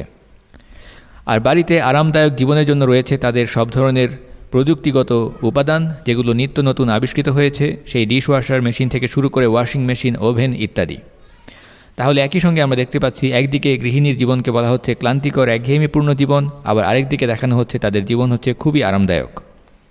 তখনকার নারী ম্যাগাজিনগুলোতে বিভিন্ন আর্টিকেল প্রকাশিত হতো এই শিরোনামে। সেখানে শিরোনাম দেওয়া থাকতো নারীত্ব শুরুই হয় ঘরে, কিভাবে আপনার ঘর দেখাশোনা করবেন, কিভাবে স্বামীকে বশে রাখবেন ইত্যাদি। নারীদের ট্র্যাডিশনাল ভূমিকায় ফিরে যাওয়ার পেছনে তিনি তৃতীয় যে বিষয়টিকে দাবি করেন সেটা হচ্ছে ফাংশনালিজম থিওরি বা নারী পুরুষ একে অন্যের পরিপূরক থিওরি। এই থিওরি মেনে নিলে নারীদেরকে পুরুষের ভূমিকা, পুরুষের দায়িত্ব পালন করার প্রয়োজন নেই, বরং নারী আর পুরুষ একে অন্যের পরিপূরক ভূমিকা পালন করেই নিজেদের জীবনকে পরিপূর্ণ করতে পারে। 4 নম্বর, তিনি দায়ী করেছিলেন নারীর মনোজগৎকে, অর্থাৎ সেই সময়ে নারীরা ক্যারিয়ার গঠন করতে চাইতো না, তারা মা এবং স্ত্রী হিসেবে দায়িত্ব পালনের মধ্যেই সন্তুষ্ট থাকতে চাইতো। এই জন্য তিনি বললেন নারীর মনোজগতে, সাইকোলজিতে পরিবর্তন আনতে হবে। আর তার সেই ফেমিনিন মিস্টিক বইটি লেখার মাধ্যমে তিনি অনেকাংশেই সেটা করতে সক্ষম হয়েছিলেন, এবং এই বইটি কতটা প্রভাবশালী ছিল সেই সম্পর্কে আমরা কয়েক মিনিট পরেই উল্লেখ করতে যাচ্ছি ইনশাআল্লাহ। এছাড়া তিনি আরেকটি কারণকে চিহ্নিত করেছিলেন, সেটা হচ্ছে তৎকালীন শিক্ষাক্রম এবং স্কুল কলেজে জেন্ডার স্পেসিফিক কোর্সের উপস্থিতি, যেমন হোম ইকোনমিক্স বা গার্হস্থ্য অর্থনীতির মতো বিষয়গুলো। সেগুলোকে বাদ দিয়ে তিনি সেখানে নারী পুরুষের পৃথক জেন্ডার রোল থাকবে না, এই ধরনের হোমোজেনাস এবং অ্যান্ড্রোজেনাস বিষয় রাখতে বললেন, যেন সেই ধরনের সমাজ প্রতিষ্ঠা করা যায়, যার প্রতিফলন আমরা বর্তমানে দেখতে পাচ্ছি। নারীদের মধ্যে পুরুষালী স্বভাব বৃদ্ধি পেয়েছে, আর পুরুষদের মধ্যে মেয়েলি সুলভ আচরণ সর্বত্রই দেখা যাচ্ছে। এবারে বেটি ফ্রিডেনের সেই বই এবং তার মুভমেন্টের প্রভাব সম্পর্কে কিছুটা আলোচনা করা যাক। বিভিন্ন বিষয়ে তার প্রচুর সমালোচনা থাকলেও এই কথা অনস্বীকার্য যে বেটি ফ্রিডেন তার ফেমিনিন মিস্টিক বইয়ের মাধ্যমে তৎকালীন নারী সমাজে এবং পুরুষদের মধ্যেও ব্যাপক প্রভাব সৃষ্টি করতে সক্ষম হয়েছিলেন। তিনি বিভিন্ন নারীদের ব্যক্তিগত অভিজ্ঞতা এমনভাবে তুলে ধরেছিলেন যেন সব নারীরাই মনে করতে শুরু করে যে আরে এটা তো আমারই মনের কথা। ফ্রিডেনের সেই বইটি নারীবাদের দ্বিতীয় তরঙ্গের শুরুতে একটি স্ফুলিঙ্গ সৃষ্টির কাজ করেছে। বইটি প্রকাশের কয়েক বছরের মধ্যেই নারীরা একত্রিত হয়ে বিভিন্ন অর্গানাইজেশন গড়ে তুলতে থাকে এবং মিডিয়ার সহযোগিতার মাধ্যমে স্কুল, কলেজ এবং সমাজের অন্যান্য স্থানে প্রচলিত জেন্ডার রোল, যেটাকে তারা বলে থাকে সেক্সিজম, তার বিরুদ্ধে আন্দোলন গড়ে তুলতে থাকে। এই আন্দোলনে সহযোগী হিসেবে যোগ দেয় বিভিন্ন বেসরকারি কর্পোরেশন। সরকারের পক্ষ থেকেও CIA থেকে পৃষ্ঠপোষকতা করা হয়েছিল। বিখ্যাত নারীবাদী নেত্রী গ্লোরিয়া স্টাইনেম, তিনি সরাসরি CIA-র এজেন্ট ছিলেন। এছাড়া সমকামী দল তারাও তাদের সঙ্গে যোগদান করেছিল। সুতরাং সব কিছু মিলিয়ে বলা যায় যে নারীবাদী আন্দোলন হচ্ছে এমন একটি আন্দোলন যেখানে প্রতিপক্ষ কারা সেটা খুঁজে পাওয়া যাচ্ছে না। যদিও একপেশেভাবে পুরুষদেরকে দায়ী করা হয়ে থাকে, অথচ পুরুষরাই তাদের অন্যতম প্রধান সহযোগী। পুরুষরাই নারীবাদ প্রতিষ্ঠার জন্য বিভিন্ন দেশে গিয়ে যুদ্ধ করে এবং জীবন দেয় জাতিসংঘের ব্যানারে। সুতরাং নারীবাদ হচ্ছে একটি সমর্থন পুষ্ট আন্দোলন। যাই হোক, ফ্রিডেনের সেই আন্দোলনের কিছু ফলাফল বাস্তবে দেখা যায় যে সেই বইটি প্রকাশের কয়েক মাস পরেই 1963 সালে মার্কিন যুক্তরাষ্ট্রে ইকুয়াল পে অ্যাক্ট বা সমমজুরি আইন পাশ হয়। তখন থেকে নারী এবং পুরুষ একই মজুরি বা একই বেতন পেতে থাকে। পরবর্তীতে ইউরোপের বিভিন্ন দেশেও সমমজুরি দেওয়া শুরু হয়। আর 1963-র 3 বছর পর 66 সালে মার্কিন যুক্তরাষ্ট্রের সবচেয়ে বড় নারীবাদী সংগঠন নাও বা ন্যাশনাল অর্গানাইজেশন ফর উইমেন প্রতিষ্ঠিত হয়। এইসব প্রচারণা এবং প্রোপাগান্ডার ফলে ঘরে ঘরে মার্কিন নারীদের মনোজগতে বিরাট পরিবর্তন আসলো, এবং শুধুমাত্র নারীদের নয় বরং নারীদের সাথে সংশ্লিষ্ট পরিবারের পুরুষদের প্রত্যাশার মধ্যেও নাটকীয় পরিবর্তন ঘটল। অনেকেই জেনে কিংবা না জেনে, বুঝে কিংবা না বুঝে, সচেতন কিংবা অবচেতনভাবে বেটি ফ্রিডেনের সে কথাগুলোকে আত্মস্থ করে নিতে লাগল। পশ্চিমা সমাজে ধর্মের প্রভাব অনেক আগেই নাই হয়ে গিয়েছে। যতটুকু ছিল সেটা ছিল কেবল বাহ্যিকভাবে পোশাক সর্বস্ব, রবিবারে চার্চে গিয়ে কিছু গান গাওয়া আর নির্দিষ্ট দিনে মদ খাওয়া, অ্যালকোহল খাওয়া, এইসবের মধ্যেই সীমাবদ্ধ। কাজেই তাদের কাছে ধর্ম ছিল কেবলমাত্র একটা ফিলিংস বা অনুভূতির নাম। বুকে মাথায় 3 বার হাত বুলিয়ে হোলি জেসাস এগুলো বলা, এতটুকুই। এই অবস্থায় যখন ব্যাপক সোশ্যাল ইঞ্জিনিয়ারিং করা শুরু হলো, নারীবাদী আন্দোলনের উত্থান ঘটতে লাগলো, তখন সেই ট্র্যাডিশনাল গৃহিণী মার্কিন নারীরা সন্তান দেখাশোনার দায়িত্বকে বোঝা মনে করতে শুরু করলো। এই দায়িত্ব পালনের প্রতি তাদের আর কোনো নৈতিক বাধ্যবাধকতা আছে বলে তারা মনে করল না। তবে বেটি ফ্রিডেনের সেই থিওরিগুলোর মধ্যে বেশ কিছু সমস্যা রয়েছে। তার মধ্যে দুইটি প্রধান সমস্যা হচ্ছে, প্রথমত, দ্বিতীয় বিশ্বযুদ্ধের পর মার্কিন যুক্তরাষ্ট্রের নারীরা নির্যাতিত ছিল কিংবা তাদেরকে বন্দি করে দমিয়ে রাখা হয়েছে, এই দাবিগুলো মোটেও সত্য নয়। সেই পশ্চিমা অমুসলিম সমাজে এমন কোনো আইনকানুন ছিল না যার কারণে নারীরা বন্দী হয়ে ঘরে থাকতে বাধ্য হবে। দ্বিতীয় বিশ্বযুদ্ধের পরের সময়টাতেও বহু মার্কিন নারী ঘরের বাইরে বিভিন্ন কাজে অংশগ্রহণ করত। বিশ্বযুদ্ধের সময়েও নারীরা অনেক কাজে অংশগ্রহণ করেছে, আর যেই সকল নারীরা গৃহিণী ছিল তারাও স্বেচ্ছায় স্বামী সন্তান নিয়ে সুখে দিন কাটাচ্ছিল। ঘরের বাইরে কাজ না করা এবং ঘরে থাকা, এটাই ছিল তাদের চয়েস, এজন্য তাদেরকে বাধ্য করা হয়নি। ফ্রিডেনের থিওরির দ্বিতীয় সমস্যা হচ্ছে যে মার্কিন নারীরা ঘরে ঘরে অসুখী ছিল। এটা একটি মিথ বা আজগুবি কল্পনা যার কোনো ভিত্তি নেই। প্রসঙ্গত উল্লেখ্য, 1970 থেকে 1990 সালের এই সময়ের মধ্যে, অর্থাৎ নারীবাদের উত্থানের পর দীর্ঘ 20 বছর ধরে প্রায় 1 লক্ষ নারীদের মধ্যে একটি জরিপ চালিয়ে দুইজন প্রফেসর বাঞ্চফ্লাওয়ার এবং ওয়াসওয়াল্ড তারা একটি স্টাডি পরিচালনা করেছেন যে পশ্চিমা নারীরা নারীবাদের পর সুখী নাকি অসুখী জীবনযাপন করছে। এবং সেই স্টাডিতে দেখা গেছে যে নারীবাদের উত্থানের পর নারীবাদ পশ্চিমা নারীদের জীবনকে আরও অসুখী করে দিয়েছে। অর্থাৎ ঘরের জীবন থেকে বাইরে এসে কর্মক্ষেত্রে যোগদানের পর নারীদের ক্লান্তি এবং অবসাদের পরিমাণ আরও বৃদ্ধি পেয়েছে, যেটা স্টাডির মাধ্যমে ফুটে উঠেছে। এছাড়া সাম্প্রতিক তথ্য থেকেও আমরা উল্লেখ করতে পারি, একটি ব্রিটিশ হেলথ ম্যাগাজিন টপ সায়েন্টে তাদের একটি জরিপে দেখা গেছে সেখানে অংশগ্রহণকারী 78% কর্মজীবী ব্রিটিশ নারী বলেছেন যে সুযোগ থাকলে তারা আগামীকালই তাদের কাজ ছেড়ে দিতেন, অর্থাৎ কর্মক্ষেত্র বা কেরিয়ার তাদেরকে মানসিকভাবে সুখী কিংবা ফুলফিলিং অভিজ্ঞতা দিতে পারেনি।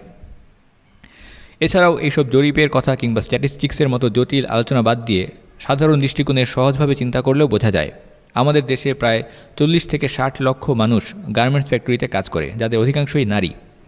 এই নারীরা ক্যারিয়ার গঠন করেছে, সকাল থেকে সন্ধ্যা পর্যন্ত রোজগার উপার্জন করছে। এখন প্রশ্ন করা যেতে পারে যে তাদের এই পরিবেশ কতটা আনন্দদায়ক, তাদের এই ক্যারিয়ার কতটা ফুলফিলিং। বলাই বাহুল্য, নিতান্ত বাধ্য হয়ে তারা সকাল থেকে রাত পর্যন্ত রোবটের মতো একঘেয়েমিপূর্ণ এই কাজগুলো করে যাচ্ছে। না খেয়ে থাকতে হবে এই ভয় না থাকলে কখনোই তারা এই ধরনের ক্লান্তিকর একঘেয়েমিপূর্ণ কাজ এবং সেই কাজ করতে গিয়ে নিজেদের পারিবারিক জীবন, সংসার জীবনকে উৎসর্গ করে দেওয়া, এই ধরনের জীবন তারা কখনোই বেছে নিত না।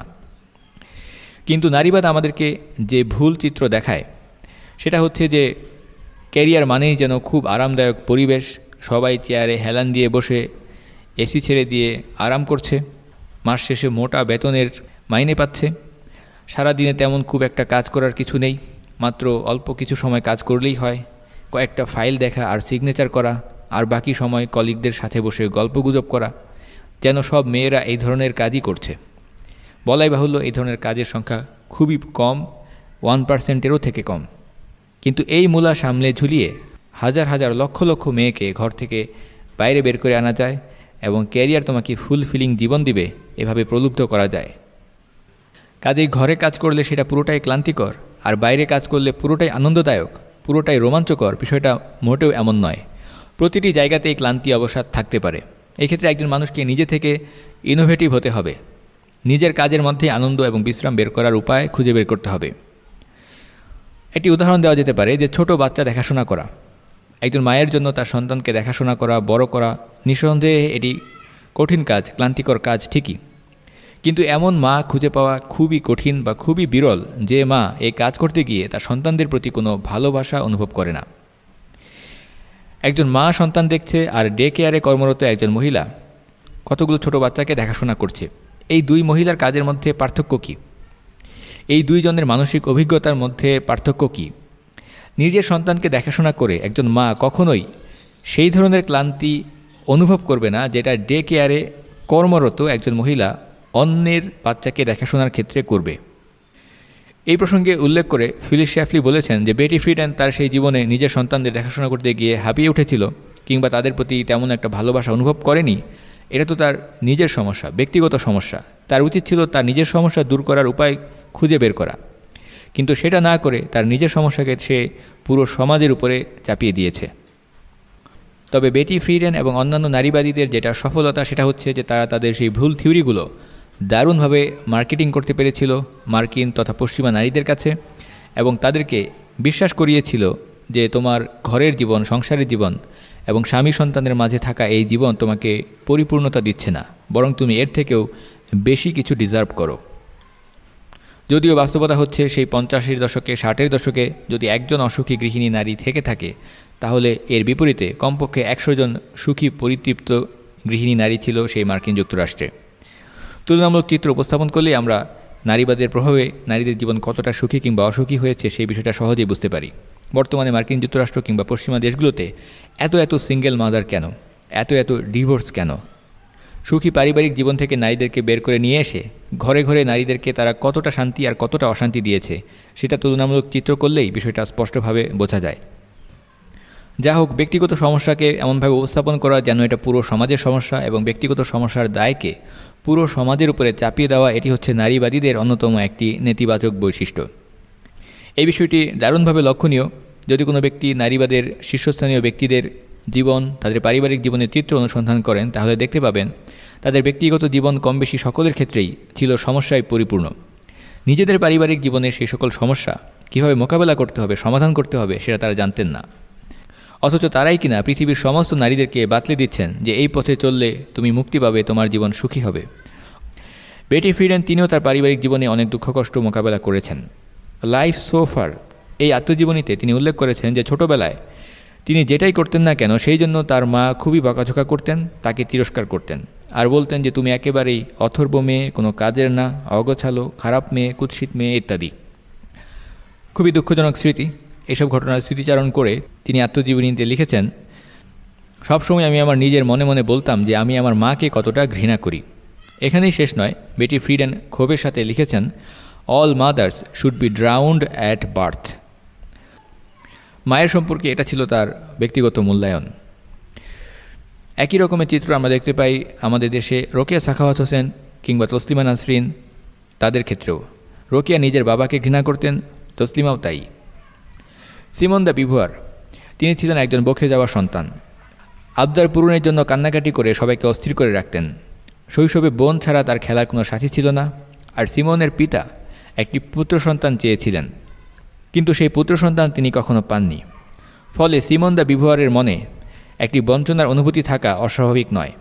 হয়তোবা এ কারণে অবচেতনভাবে তিনি সবসময় পুরুষ হতে চাইতেন, যেমনটা অন্যান্য নারীবাদীরাও হতে চায়। দ্বিতীয় তরঙ্গের আরেকজন বিখ্যাত নারীবাদী আইকন হচ্ছেন গ্লোরিয়া স্টাইনেম। তার শৈশব জীবনটাও ছিল খুবই স্ট্রেসফুল। তার মা ছিলেন মানসিকভাবে অসুস্থ, বিভিন্ন সময় হাসপাতালেও ভর্তি থাকতে হতো। কখনো কখনো তার মা মানসিকভাবে অসুস্থতার কারণে ভায়োলেন্ট হয়ে উঠতেন, নার্ভাস ব্রেকডাউন ঘটত। 10 বছর বয়সেই তার বাবা মায়ের বিচ্ছেদ ঘটে।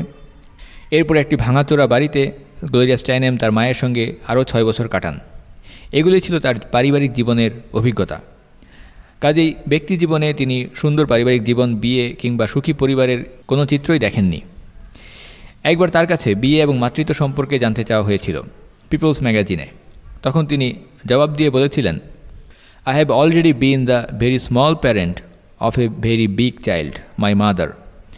I did not want to end up taking care of someone else. এই কারণে তিনি বলেন যে তিনি নিজেও কখনো বিয়ে করতে চান না কিংবা মা হতে চান না, যদিও পরবর্তীতে তিনি একসময় বিয়ে করেছিলেন। এভাবে চাইলে একের পর এক নারীবাদের শীর্ষস্থানীয় ব্যক্তি, নারীবাদের শীর্ষস্থানীয় তাত্ত্বিকদের ব্যক্তিজীবনের হতাশাজনক চিত্রের বর্ণনা দেওয়া যায়। তবে এই প্রসঙ্গে আলোচনা দীর্ঘায়িত করা নিষ্প্রয়োজন। এই প্রসঙ্গে আরও একবার স্মরণ করিয়ে দেওয়া, নিঃসন্দেহে এটা কাউকে ব্যক্তি আক্রমণ করা নয় কিংবা তাদের ব্যক্তি জীবনে যে এই দুঃখ কষ্ট ছিল সেই জন্য আমরাও দুঃখ অনুভব করি। তাদের ব্যক্তি জীবন, পারিবারিক জীবন যেভাবে দুঃখে কেটেছে, এটা যেভাবে সত্য, তেমনইভাবে এটাও সত্য যে বিশ্বজুড়ে আরও লক্ষ লক্ষ কোটি কোটি মহিলা তাদের পরিবার নিয়ে সুখে শান্তিতে জীবন কাটিয়েছে, এখনও কাটাচ্ছে স্বামী, সন্তান এবং ঘর ভর্তি নাতি নাতনিদের সাথে। কাজে সেই সব নারীবাদী তাত্ত্বিকদের উচিত ছিল যে সমাজের যেই সব মহিলারা এত সুখী তৃপ্তিময় জীবনযাপন করছে, কিভাবে তাদের স্বামীরা তাদেরকে সুখে রাখলো, সেই সব কাহিনী বেশি বেশি করে অনুসন্ধান করা এবং সেগুলো প্রতিফলিত করা। উদাহরণস্বরূপ কোনো ব্যক্তি যদি ব্যবসা করে অল্প পুঁজি নিয়ে রাতারাতি বড়লোক হয়ে যায়, আমরা সবসময় তার সফলতার কাহিনী শুনতে চাই, কিভাবে সে এত সফল হলো। কিন্তু কোনো ব্যবসায়ী যদি বারবার ব্যর্থ হয়, আজীবন ছোট ব্যবসা করে কখনোই সমৃদ্ধি অর্জন করতে না পারে, তার ব্যর্থতার কাহিনী কেউই শুনতে চায় না। একই কথা তো আগের ক্ষেত্রেও প্রযোজ্য। বেটি ফ্রিডেন নিজেও তার এই ব্যর্থতার কথা স্বীকার করেছে এবং সে বলেছে, আমার বৈবাহিক জীবন ভালোবাসার উপরে প্রতিষ্ঠিত ছিল না, বরং এটা প্রতিষ্ঠিত ছিল একজন আরেকজনের উপরে ঘৃণার নির্ভরশীলতায়। সংসার জীবন কাটাতে গিয়ে আমি আমার আত্মসম্মান হারিয়ে ফেলতে বসেছিলাম, আর আমার কাছে মনে হতো আমার ব্যক্তি জীবনে পরিবর্তন আনার বদলে একটি নারী আন্দোলন ঘটিয়ে ফেলাই সহজ। বেটি ফ্রিডেন কমপক্ষে সেই সফলতা অর্জন করেছেন, এটা আমাদেরকে বলতেই হবে, কারণ 1963 সালে লেখা সেই বইটি মার্কিন যুক্তরাষ্ট্রে বেস্ট সেলার হয়। প্রথম বছরে 3 লক্ষ, পরের 3 বছরে 30 লক্ষ কপি বিক্রি হয়। এভাবে ঘরে ঘরে বেটি ফ্রিডেনের চিন্তাধারা নারীদের মধ্যে অনুপ্রবেশ করে। সেই সময়ে মিডিয়া নারীবাদী আন্দোলনের সাথে সহযোগী হিসেবে যোগদান করে। আর মিডিয়া হচ্ছে এমন একটি সংস্থা যারা কোনো স্বাধীন সংস্থা নয়। সামষ্টিকভাবে প্রত্যেকটি দেশে মিডিয়া নিয়ন্ত্রিত হয় বড় বড় ব্যবসায়ী এবং পুঁজিবাদীদের মাধ্যমে। এই ব্যবসায়ীদের সাথে আবার রাজনৈতিক ব্যক্তিদের একটি লিয়াজও থাকে, বরং বলা ভালো অধিকাংশ রাজনৈতিকই একজন ব্যবসায়ী। তারাই আবার সেই সকল মিডিয়ার প্রতিষ্ঠা করেন। কাজেই এই মিডিয়া শুধুমাত্র ওই ক্ষুদ্র গোষ্ঠী ধনী প্রভাবশালী ব্যক্তিদের কথাই প্রতিফলিত করে, তাদের সুবিধা অসুবিধার কথাই সবার আগে দেখে, এটাই স্বাভাবিক। সেই সময়কার পুঁজিবাদী মিডিয়া এই নারীবাদী আন্দোলনকে একেবারে লুফে নিল। তাদের ফায়দা ছিল তারা এর মাধ্যমে সস্তা শ্রম পাচ্ছে। শ্রমবাজারে যদি নারীরাও যোগদান করে তাহলে কম মজুরি দিতে হবে, পুরুষেরা পর্যন্ত বাধ্য হবে কম বেতনে কাজ করতে, কারণ শ্রমিকের সংখ্যা বেড়ে যাবে। এভাবে মিডিয়া এবং সেই পুঁজিবাদী কর্পোরেশনগুলো এই নারীবাদী আন্দোলনকে লুফে নিল, তাদের পক্ষে রাত দিন প্রচারণা চালিয়ে জনমত গঠন করতে লাগলো। কাজেই নারীবাদী আন্দোলন যখন এরকম একটি অবস্থা ধারণ করে, যখন সকলেই তাদের সমর্থক হিসেবে কাজ করছে, তখন প্রশ্ন আসতেই পারে যে নারীবাদীরা আসলে আন্দোলনটা করছে কাদের বিরুদ্ধে? কারণ যে কোনো আন্দোলন করার জন্য তো একটি প্রতিপক্ষ দরকার হয়। সরকার, মিডিয়া, ধনী প্রভাবশালী পুঁজিবাদীরা প্রত্যেকেই দেখা যাচ্ছে নারীবাদীদের পক্ষে, জাতিসংঘ পর্যন্ত। পশ্চিমের প্রেক্ষাপটে দ্বিতীয় তরঙ্গে নারীবাদের উত্থানের সময় কিছু কনজারভেটিভ বা ধার্মিক খ্রিস্টান তারা প্রতিবাদ করেছিলেন। যদিও বা তারা কতটুকু কনজারভেটিভ সেটা নিয়েও আলোচনার জায়গা আছে, যে কারণে তাদের রক্ষণশীলতা সম্পর্কে রসিকতা করে বলা হয় গতকালের লিবারেল আজকের কনজারভেটিভ, বা আজকের লিবারেল আগামী দিনের কনজারভেটিভ। অর্থাৎ তাদের সেই কথিত রক্ষণশীলতা দিন দিন লিবারালিজমে পরিবর্তিত হয়ে যাচ্ছে। তবে সেই কনজারভেটিভ আন্দোলনে যারা ছিলেন তাদের কিছুটা সফলতাও ছিল। দ্বিতীয় তরঙ্গের নারীবাদের মূল বয়ানকে চ্যালেঞ্জ করতে না পারলেও নারীবাদীরা চাচ্ছিল ইকুয়াল রাইটস অ্যামেন্ডমেন্ট নামে একটি সংবিধানের সংশোধনী পাশ করাতে। কনজারভেটিভদের আন্দোলনের মুখে সেটা আর শেষ পর্যন্ত পাশ হয়নি। যে আন্দোলনের পুরোধা ছিলেন একজন মার্কিন নারী, ফিলিস শ্যাফলি, যিনি ফেমিনিজমের বিরুদ্ধে বহু বই লিখেছেন এবং খুবই ইন্টারেস্টিং একটা ক্যারেক্টার। তার সম্পর্কে চাইলে আগ্রহী শ্রোতারা নিজ থেকে জেনে নিতে পারেন। নারীবাদের দ্বিতীয় তরঙ্গের ইতিহাস আলোচনা করতে গিয়ে গুরুত্বপূর্ণ দুইটি বই, ফেমিনিন মিস্টিক এবং দ্য সেকেন্ড সেক্স, এবং এই দুইটি বইয়ের রচয়িতা সম্পর্কে আমরা আলোচনা করছি এই পর্বে। এবারে চলুন আসা যাক দ্য সেকেন্ড সেক্স এই বইয়ের রচয়িতা সিমন দা বিভুয়ার সম্পর্কে। তার সেই বইয়ের সবচেয়ে বিখ্যাত লাইন হচ্ছে, কেউ নারী হয়ে জন্মায় না, তাকে নারী বানানো হয়, বা সমাজই তাকে নারী বানায়। সিমনের এই বইটিকে ধরা হয়ে থাকে নারীবাদী আন্দোলনের দ্বিতীয় তরঙ্গের সবচেয়ে গুরুত্বপূর্ণ বই। বলা হয়ে থাকে যে এই বইটি নারীবাদের দ্বিতীয় তরঙ্গের চিন্তার এবং তাত্ত্বিক ভিত্তির প্রধান রসদ জুগিয়েছে। 1949 সালে ফ্রান্সে যখন এই বইটি প্রকাশিত হয় তখন ছিল নারীবাদের প্রথম তরঙ্গের সমাপ্তি, আর 1960 সাল পরবর্তী সময়টা ছিল নারীবাদের দ্বিতীয় তরঙ্গের উত্থানকাল। তার বইয়ের মাধ্যমে সিমন দাবি করেন জেন্ডার নাকি শুধুমাত্র একটি সামাজিক নির্মাণ বা সোশ্যাল কনস্ট্রাক্ট। এটা নাকি যুগের পরে যুগ ধরে ধীরে ধীরে নারীর উপরে কৃত্রিমভাবে আরোপ করা হয়েছে। এই কথার মানে হচ্ছে তিনি দাবি করেন সত্তাগতভাবে নারী সুলভ বৈশিষ্ট্য নারীত্ব বলে নাকি কিছু নেই। তবে তার বইতে তিনি এটাও স্বীকার করেন নারী এবং পুরুষের মধ্যে অনেক দৈহিক এবং মানসিক পার্থক্য আছে। কিন্তু মূল বিষয় হচ্ছে, নারীবাদের অবস্থান হচ্ছে যে দৈহিক এই সকল পার্থক্য থাকলেও এই পার্থক্য নাকি নারী এবং পুরুষের ভূমিকা নির্ধারণের ক্ষেত্রে ধর্তব্য হবে না বলে তারা মনে করে থাকেন। দৈহিক পার্থক্যের কারণে নারী এবং পুরুষের পৃথক জেন্ডার রোল থাকা উচিত নয় বলে নারীবাদ মনে করে। সিমন দা বিভুয়ার তার বইটি শুরুই করেছেন একটি সহজ প্রশ্ন দিয়ে। তিনি লিখেছেন, বইয়ের প্রথম লাইন হচ্ছে এটা, তিনি লিখেছেন, হোয়াট ইজ এ উইমেন? অর্থাৎ নারী কে, নারী কি, নারীর পরিচয় কি, কাকে নারী বলা যায়? মানবজাতির ইতিহাস এত হাজার হাজার বছরের পুরনো, অথচ চিন্তা করলে অবাক হতে হয় যে এই আধুনিক একবিংশ শতাব্দীতে এসেও মানুষ বিতর্ক করছে।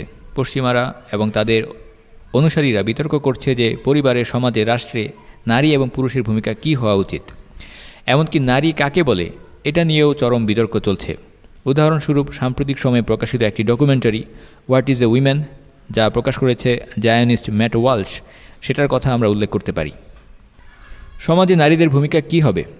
সিমন দ্য বিভুয়ার সেই দ্য সেকেন্ড সেক্স বইয়ের মাধ্যমে সমাজে নারীদের অবস্থানকে নতুনভাবে মূল্যায়ন করতে শুরু করেন।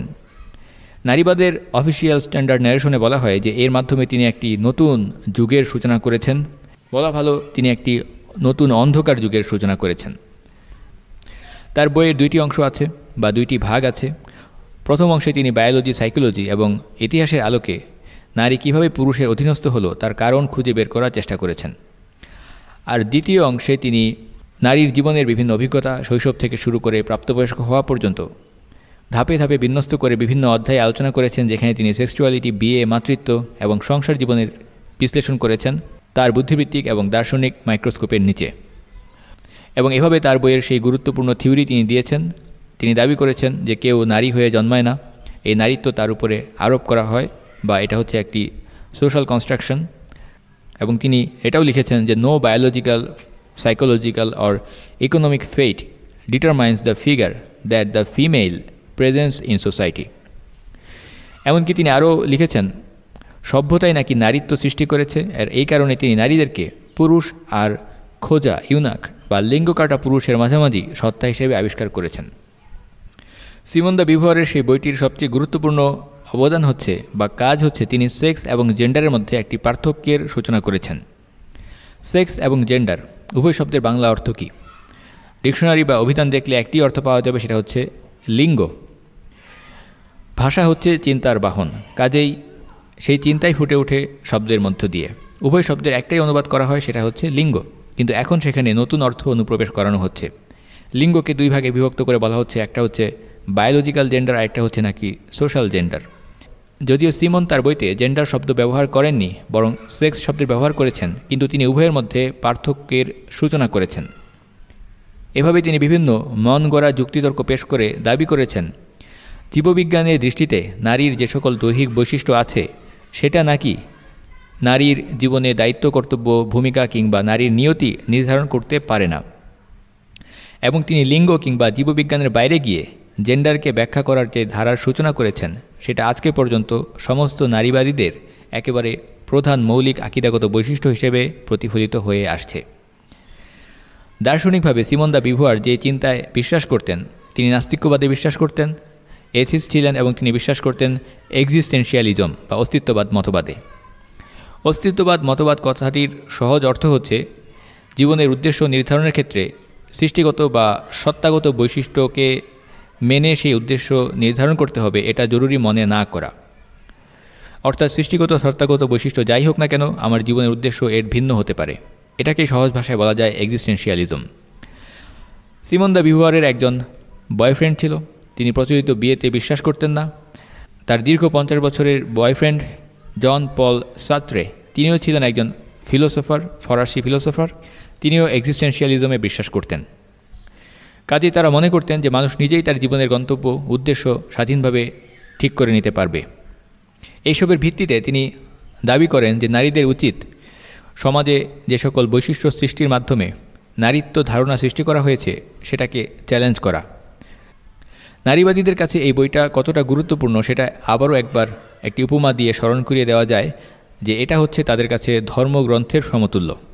একজন ধার্মিক খ্রিস্টানের কাছে বাইবেল যতটা গুরুত্বপূর্ণ, নারীবাদীদের কাছে সিমনের লেখা সেই বইটি ততটাই গুরুত্বপূর্ণ। এই জন্যই আমরা দেখতে পাই দীর্ঘমেয়াদে নারীবাদী আন্দোলন বিকাশের ক্ষেত্রে সেই বইটির ব্যাপক প্রভাব রয়েছে পরবর্তী সময়ের নারীবাদীদের চিন্তা চেতনার মধ্যেও। উদাহরণস্বরূপ উগ্র নারীবাদী সুলামিত ফায়ারস্টোন 1970 সালে যখন দ্য ডায়ালেকটিক অফ সেক্স বইটি প্রকাশ করেন, সেই বইটি তিনি উৎসর্গ করেছিলেন সিমন দ্য বিভুয়ারের প্রতি। তারা উভয়েই ছিলেন সোশ্যালিস্ট, মার্ক্সবাদী। এবারে সিমন দ্য বিভুয়ারের কিছু সমালোচনা উল্লেখ করে আমরা আজকের পর্ব সমাপ্ত করতে যাচ্ছি ইনশাআল্লাহ। আর আগামী পর্বে আলোচনা করা হবে নারীবাদের দ্বিতীয় তরঙ্গের মূল্যায়ন সম্পর্কে। প্রথমত ব্যক্তিজীবনের প্রসঙ্গে বলতে হয় সিমন দ্য বিভুয়ার এই ফরাসি ভদ্রমহিলা তিনি বৈবাহিক সম্পর্কে বিশ্বাস করতেন না, কখনও বৈবাহিক বন্ধনে আবদ্ধও হননি। জন পল সার্ত্রে তার সাথে তিনি ওপেন রিলেশনশিপে ছিলেন এবং তাদের ব্যাপারে অনেকেই মন্তব্য করে বলেন যে তারা দুজন নাকি প্রথম মডার্ন কাপল যারা ইনে ওপেন রিলেশনশিপ বলা ভালো ওপেন জিনায় জড়িত ছিলেন। জন পল সার্ত্রে তিনি পোশাক আশাকে খুবই কায়তাদুরস্ত একজন ভদ্রলোক, মুখে সবসময় পাইপ থাকত অর্থাৎ হুক্কা টানতেন, ধূমপান তার সার্বক্ষণিক অভ্যাস ছিল। আপাতদৃষ্টিতে বিরাট ভাবসাবওয়ালা একজন দার্শনিক বলতেই হয় তাকে। অনেকেই বলেছেন সিমন দ্য বিভুয়ারের রচনা এবং চিন্তা চেতনার উপরে জন পল সার্ত্রের প্রভাব ছিল সবচেয়ে বেশি। এমনকি সিমন যা লিখেছেন সেটা কতটা জন পল সার্ত্রের মাধ্যমে প্রভাবিত সেটা নিয়েও ভিন্ন আলোচনা রয়েছে। সিমন দ্য বিভুয়ার এর রচনা এবং তার জীবনী সম্পর্কে সমালোচনা করতে গিয়ে সাম্প্রতিক সময়ে পশ্চিমে ইংরেজি ভাষায় একজন বিখ্যাত দায়ী মুহাম্মদ হিজাব তিনি বলেন, সিমন তার আত্মজীবনীতে যা লিখেছেন আমি সেটা মনোযোগ দিয়ে পড়তে শুরু করি, কারণ আমি এই ভদ্রমহিলার জীবন নিয়ে জানতে, চিন্তাভাবনা সম্পর্কে জানতে আগ্রহী ছিলাম। ব্যক্তি জীবনে তিনি কেমন মহিলা ছিলেন, যিনি কিনা নারীবাদী আন্দোলনের গ্লোবাল পথিকৃৎ, তিনি ব্যক্তি জীবনে কেমন মহিলা ছিলেন এটা জানতে আমি বেশ কৌতূহলী ছিলাম। কিন্তু তার আত্মজীবনী পড়ে আমি খুবই শকড হলাম, স্তম্ভিত হলাম। মনে হচ্ছিল আমি যেন ভুল পড়ছি। একবারের ঘটনা, তার আত্মজীবনীতে লেখা আছে সিমন দ্য বিভুয়ার তিনি একটি অ্যাপার্টমেন্টে থাকতেন প্যারিস অথবা নিউ ইয়র্কের কোনো একটি জায়গায়। তো সেখানে তার বয়ফ্রেন্ড জন পল সার্ত্রে আসবে, সেই জন্য সিমন অপেক্ষা করছিলেন তার বয়ফ্রেন্ডকে বরণ করে নেওয়ার জন্য। তিনি প্রচলিত নারীদের জীবনে, সংসার জীবনে বিশ্বাস করতেন না, ঘরোয়া কাজে বিশ্বাস করতেন না, অথচ সিমন দ্য বিভুয়ার সার্ত্রেকে বরণের জন্য কী প্রস্তুতি নিয়েছিলেন, কিভাবে ঘর সাজিয়েছিলেন, মুহাম্মদ হিজাব বলছেন যে সেগুলো পড়ে আমি স্তম্ভিত হয়ে গেলাম। যেই ভদ্রমহিলা বই লিখে তাত্ত্বিকভাবে সারা দুনিয়ার সমস্ত নারীদেরকে বলছেন যে তোমরা গৃহিণী হয়েও না, পুরুষের জন্য সেবাদাসী হয়েও না, ঘর সংসার করা খারাপ জিনিস, অপমানের কাজ, অথচ তিনি নিজেই কিনা তার বয়ফ্রেন্ডের আগমন উপলক্ষে পুরো ঘর বাড়ি ধুয়ে মুছে পরিষ্কার করতে লাগলেন।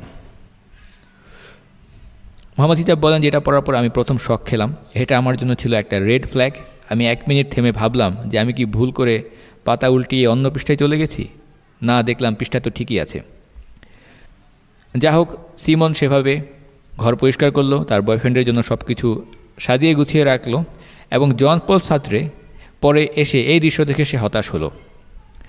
আরেক জায়গায় সিমন লিখেছেন, সার্ত্রে ছিল আমার ট্রু সুপেরিয়র, অন্য কথায় আমার সত্যিকারের মনিব, আমার বস, যেন আমার পতি বা স্বামী। যেহেতু স্বামী শব্দটা তারা সচেতনভাবে ব্যবহার করে না, কারণ এই শব্দের মধ্যে কর্তার প্রতি, পুরুষের প্রতি স্ত্রীর আনুগত্যের অর্থ লুকিয়ে আছে। সিমন লিখেছেন, সার্ত্রে ছিল আমার ট্রু সুপেরিয়র। মুহাম্মদ হিজাব বলছেন যে এটা পড়ার পর আমি আমার স্ত্রীকে ডেকে বললাম, দেখো নারীবাদের জননী গ্র্যান্ডমাদার নিজের বয়ফ্রেন্ড সম্পর্কে কেমন মন্তব্য করেছে।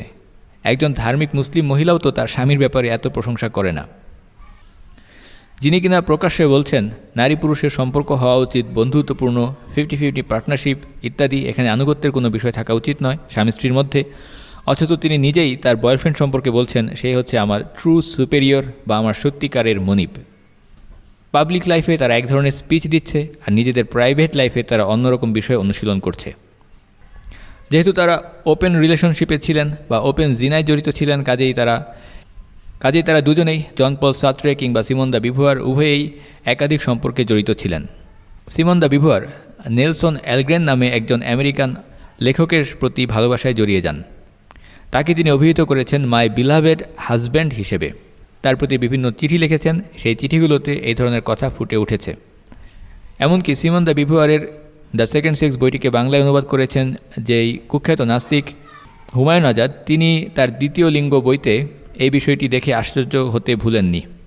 যে সিমন তার চিরন্তনী নারী সত্তাকে বাতিল করে দিয়েছিলেন, তিনি সেটাকেই আবার টিকিয়ে রেখেছিলেন নিজের ভেতরে। যেন একজন পল্লী রাখালি মেয়ের থেকেও তিনি ছিলেন বেশি আবেগপরায়ণ। ভাবতে কি পারি যে একটি পুরুষের জন্য দ্য বিভুয়ার কেঁদেছেন ঘন্টার পর ঘন্টা, কিংবা ভাবছেন তার কাপড় ইস্ত্রি করার কথা, কিংবা তার জন্যে রান্না করার কথা বা ঘর সাজানোর কথা। এবং এই বিষয়গুলো আছে সিমন দ্য বিভুয়ারের বই লেটার্স টু নেলসন অ্যালগ্রেন সেখানে। আরও আশ্চর্যের বিষয় হচ্ছে যে তিনি নেলসনকে উল্লেখ করেছেন আমার প্রিয়তম স্বামী হিসেবে এবং নিজেকে বলেছেন তোমার অনুগত আরব স্ত্রী। অর্থাৎ মুসলিম নারীরা যেভাবে স্বামীদের প্রতি আনুগত্য করে সেই বিষয়টিকে নারীবাদীরা অপছন্দ করে, কিন্তু সিমন দ্য বিভুয়ার তিনি নিজেই তার চিঠির শেষে লিখেছেন এভাবে, আমি তোমার অনুগত আরব স্ত্রী এর মতো। এছাড়া সিমন দ্য বিভুয়ার তিনি সমকামী ছিলেন এবং সমকামিতার মাধ্যমে কমবয়সী নারীদের উপরে যৌন নিপীড়নের বিভিন্ন অভিযোগও তার বিরুদ্ধে আছে, যার কারণে তার শিক্ষকতার লাইসেন্স কিছুদিনের জন্য প্রত্যাহার করা হয়েছিল।